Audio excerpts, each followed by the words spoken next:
All right, we wrap with Reusse every Tuesday, Wednesday, Friday on Mackey and Judd Score North YouTube channel. We've introduced Patrick Reusse to a bunch of 19-year-olds on YouTube. Pat, how do you feel about that?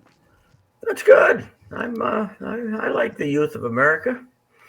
I hate their choice in music, but I don't mind them. Yeah, that's what. We need to introduce the youth of America to the OJs or something, like Yes, you did to me when I was 24. That's great. That's exactly right. The Philadelphia Sound disc set is one of the great disc sets of all time. I think there's 3 of them in there. It's in the back of my car, some dang place. Anyway. So yesterday you came on and we did a little debrief on Judd setting the Vikings news cycle on fire with his pretty. I mean, it's a good scoop, but it's pretty innocuous, right? Hey, caught wind at the Panthers. Panthers called the Vikings and asked about Kirk Cousins, and so this thing hit Pro Football Talk. It hit. I mean, it was everywhere. It hit Yahoo, all the big aggregators, and I got a phone call yesterday from the Carolina Panthers flagship radio station, WFNZ in Charlotte, and they wanted to do a deep dive into the possibility of Kirk Cousins being traded to their team. And so to set this up, Pat, the hosts weren't exactly thrilled about the idea of trading for Kirk Cousins, so I think they tried to bring me on to pour cold water on it and calm them down and say, yeah, this would be a terrible idea, but I'm always thinking a step ahead here. I figured if I've got the ear of the Panthers flagship radio network and the Panthers fans in Charlotte, this would be a great opportunity to boost Kirk Cousins' trade value. Yes. In afternoon drive. So Declan, let's play a clip here. Or maybe not. Let me float this though. Kirk Cousins and the number 12 overall pick to the Panthers. Vikings get the number 6. Let's say a 4th round pick, 3rd or 4th round pick in 2023, and take the Sam Darnold contract. So it's the 1st round pick swap. You've got me listening. I'm listening at that point. Absolutely, I'm listening at that point. However, I still have concerns. You said the 12th overall pick. Maybe a Trevor Penning from Northern Iowa was there. I'm not going to get in the weeds, but I think that could be workable. But I still have questions about the money because there's no money left. I mean, I know $10 million stays with Minnesota if they trade him, but I mean, the Panthers have right now $15 million in available space. I know it's going to go up, but how do you account for 35? That's the big question around here. He was coming around on the idea by the that's a pretty good trade. And let's face it, every team in the NFL almost is going to have to do some fluctuating here with the cap, right? Everybody's over the cap. How did these clowns get over the cap with the rotten team they have? Because they're terribly run right now. Because they're terribly run, and their coach is a buffoon. Matt Rhule's not good. Matt Rhule, yeah, he was a fine coach at Temple. Exactly. Okay at Baylor, but I think you got to go back to Temple. They could use it because Temple's down right now, and it's amazing that every coach who wins 6 games at Temple gets a job. Georgia Tech got that idiot Jeff Collins from there because he won 6 games at Temple.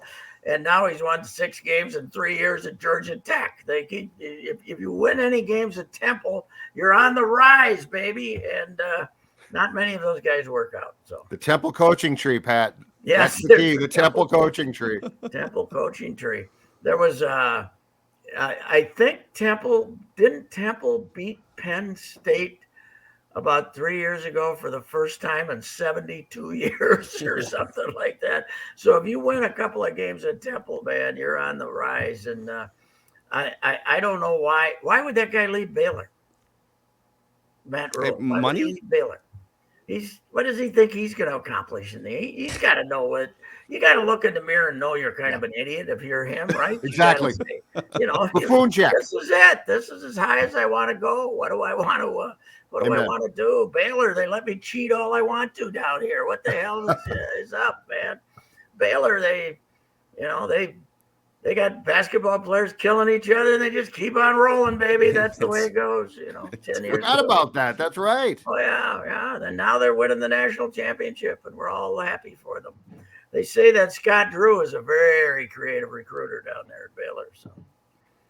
Well, you don't have to be as creative anymore now, do you? You can just tap into. Now you can do anything. Tap into money now. I got. Did you see the NCAA came out about what end of last week, early this week, saying Well, we're going to look at this NIL to see if it's being used for illegal recruiting. What the hell did you think it was going to be used for? I heard there's something that like if you want to be like in the mix for a top 15 high school recruit quarterback, you need like $2 to $3 million minimum in NIL money. Is what they're saying. And just close down your investigative arm and let's go, right? Just close down. Period. You're not needed anymore. They don't even have like investigators, right? They have they like a couple guys in the office that make a phone call. NCAA. I wrote the Title IX thing into my true confession from Title IX today for the paper. But the NCAA is all in on celebrating the 50th anniversary of women's athletics. Well, they didn't start participating till 1981-82. They were part of lawsuits to keep it from affecting football and stuff like that. The NCAA should be celebrating the 40th anniversary of Title IX because they didn't pay any attention to it for 10 years. Yeah. But they, of course, have always been a fairly corrupt organization, just like the International Olympic Committee. But they don't want us to remember. If you look at the Title IX timeline, they were in on a couple of lawsuits trying to prevent its enforcement. So. How long do you think it'll be until like Power 5 football teams break off, or there's some major shakeup to the not an NIL shakeup, but like a structural shakeup to NCAA? I'm not sure college football needs it because you got the Big Five and the Little Six or something. What now? What we really needed is basketball. They got to throw 200 of these teams out of the NCAA Division I tournament. Yeah. They got, the Northern Sun could say tomorrow that it was Division I basketball, and it wouldn't be any different than 150 of these teams that are in the NCAA basketball tournament. I want to be a Division I recruit. Well, you damn near have to be. It's hard not to get a Division I offer, isn't it? When there's 352 schools or whatever the hell it is. Is Kennesaw State any better than Mankato State? I don't think so. I don't know. Yeah. Let's get rid of half of those NCAA basketball schools, and we'd be better off. It is weird, and everything. Even with, I agree with you, but like with most of the great players, just either leaving after 1 year, or now some of them are finding ways to just play in Europe for a year, right? And then or the G League or something. There's less difference between the Kansases and the Dukes. Mm-hmm. And then you go down to like the 150th ranked teams. There's just less of a gap than there's ever been, too, right? It's what I was thinking when I was writing that thing yesterday, though. As we talk about women's athletics and 50th anniversary, and it's about participation. As long as football is more dominant than it's ever been, this idea that somehow the women are gonna be on the same, like the soccer players are not going to get as much as the men's soccer players. Who cares? You got football. As long as our whole 80% of us are completely preoccupied with the NFL and football, gender equity is about participation. It's not about anything else, right? Correct. Football drives all revenue essentially, except for some basketball programs. And people care about football. That's what they care about. Yes, and they particularly now NFL football. And the NFL has never been bigger. NFL just had the best year it's ever had in its history. Mm-hmm. As we become a more inclusive society, we become more of a redneck society too. So, and because football is manly as it gets, right? It's the most manly sport there is. So it's about participation. It's not about equality of interest. It's never going to be about equality of interest. But Pat, don't you think that this whole thing about the equality of interest is flawed too? Because I agree, participation across the board should be the norm. But this whole thing of you should pay attention, the ratings from one one hockey game, Yes. that's Women's. going to result in an entire league drawing eyeballs. That is one of the most flawed things, and I don't care what gender we're talking about. That's one of the most flawed thoughts I've ever heard.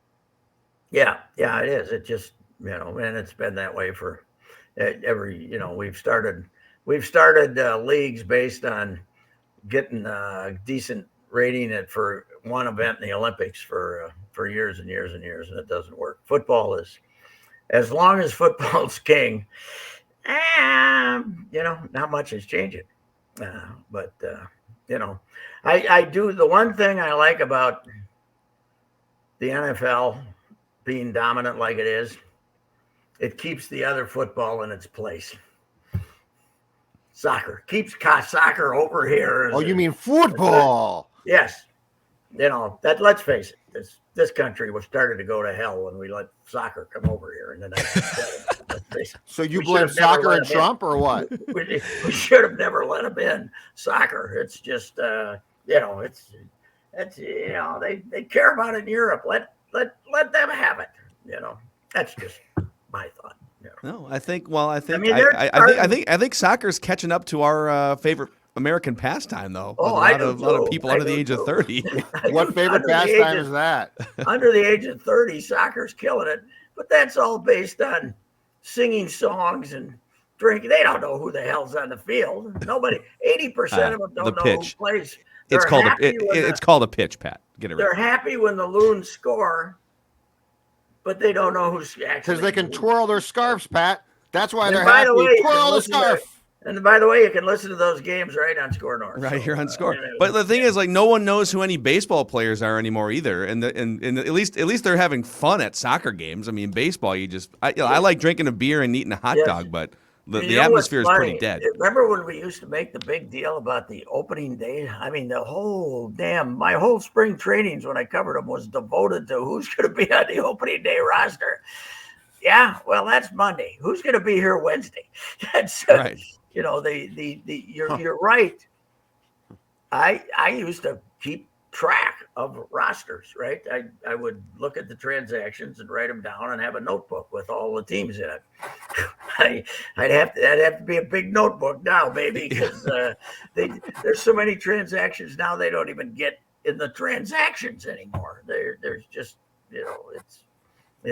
it's ridiculous, and I see that I can't figure out in this dispute between baseball and the owners if the players are in favor of more options or fewer options, because they were going to you can only be optioned 5 times during the season. They were going to invoke that, and the players opposed it. But I don't know if they opposed it because they wanted a smaller number or a larger number. I can't. You'd have to catch me. I know they're meeting every day now, so that's good. Yeah, congratulations. But the owners felt it was a very unproductive meeting yesterday. So yeah, they're basically caucusing, I guess, and then they come together and talk and have a falling out. And we are very concerned. I saw a note about this. We're very concerned about Super 2 right now. We're very worried about the Super 2. These guys are fighting about stuff that nobody cares about. Yeah, they want to have a big pool of money for Super 2s that goes into the arbitration. Like Phil said once, nobody knows anything. Like they're fighting about things that the general public's never heard of. They are all idiots, Pat. They need to sit here. And like they're arguing in the weeds about all this stuff. Like what the NFL has done a brilliant job of is making their sport easy, even though it's complicated. Scheming an offense is complicated. Dealing with the salary cap behind the scenes is complicated. They keep all that stuff behind the curtain, and casual fans understand what's happening at every step of the calendar year in football. Baseball is such a disaster. There's nothing to latch on to. There's no must-watch games. There's no must-see weeks of free agency. No one can understand what options are or what arbitration is. No one understands anything about the game anymore. It's ridiculous. Yep, it's. I'm about to pop. Might be my favorite line of the day. It's very depressing. It's I keep continuing to say Manfred and Tony Clark and the rest of them don't know how much trouble they're in. Yeah. They are not reality. As I said to you a couple of days ago, guys, how long are ESPN and Fox and TBS going to pay, keep increasing the number of tens of hundreds of millions Yeah. when you're getting a 1.2 share and you're getting a 5 for the World Series? You get a 5.5. I'll tell you, this is going to sound crazy, but the second wrestling league, if you will, AEW, is more valuable to Turner, I bet, over the next 10 years than Major League Baseball is to Turner. That's the type of thing that's going to start to happen. Well, it's sad, but I love AEW, so it's not sad for me. I still think the wrestling league to bring back is the retro. We've got to go really retro, because this one isn't as retro as you were indicating to me. This one. We got to go AWA retro. They have some of those. They have some of those. Not the same wrestlers, but get the old scripts. Find Wally Carbo's notebook and get the old scripts and build it up for 6 months, and but have them actually wrestle each other for 20 minutes. Well, they used to do Ric Flair and all those guys back in the day would do every match they wrestled was an hour. They get drunk, sleep for 2 hours, drive to the next city. What can we do in this day and age of not offending people? Who can we bring back as the bad guys? Now, I do think the Russians are getting close. I think we're getting close. Little Russian hate. I don't think we can go back to my favorite all-time wrestler, Gorgeous George, who I saw in Fulton, Minnesota, because basically we thought he was too feminine. We can't do that, right? We can't do that. No, that's out. He had perfume sprayed on him when he came into the ring. We can't. We can't be offended because this guy's got questionable masculinity. We can't do that anymore, and we can't really. I think we could go back to hating Russians, though, couldn't we? I think we're safe there. I think we're safe there. I think we're getting close now. Although I'm not sure. Sometimes I read some of the headlines in newspapers, and I wonder if we're against Russia or not. I don't know. I'm not sure. But here's my thought, Judd. Any chance we're going to deport Russians who are here on work visas? That'd really hurt the Wild, wouldn't it? I will lay in the runway. I will lay in the runway before that plane leaves the ground. I will sacrifice my life. I'm not talking about camps like we had in World War II. No. Deport. No, but I'm saying I will stop the plane that's carrying here on a work visa and you're invading Ukraine. We're starting to take economic things here. If you work at a big hotshot bank and you're Russian, we're going to deport you. How about hockey players? That's what I'm saying. I will stop this. You know what? I don't know what you're talking about. His name now, it's Carl Cappy. Yeah, right. We've changed his name to Carl Cappy. He lives next door to me. He's lived there forever. Wouldn't that be just our luck? Got to the Stanley Cup Finals and our star got deported. Wouldn't that be? That would really be classic Minnesota sports. Before Game 7. That would be really. He's got to go. I've had this thought and all day long, and I thought, should I really express it? But then, what the hell? It's entertainment, right? No, it is. That's all we're about here. Daily Minnesota sports entertainment. All right, Pat. We'll talk to you Friday. All right, gentlemen. See you. All right, let's wrap in with Reusse. By the way, on the Major League Baseball fight against the Players Association here. Yes. So they got all these big issues that are slowing the game from connecting with young people, and it's just everything about the game is plotting, off-season's plotting, the game is plotting. Mm-hmm. And here's the big thing they argued about yesterday. Mm-hmm. Like you said, instead of 80% of players with 2 to 3 years of service time being eligible for arbitration, it's now 75%. We're going to really change the game. Yeah. They're arguing about stuff that... They're keeping the same structure, but they're just going to tweak it by 5%.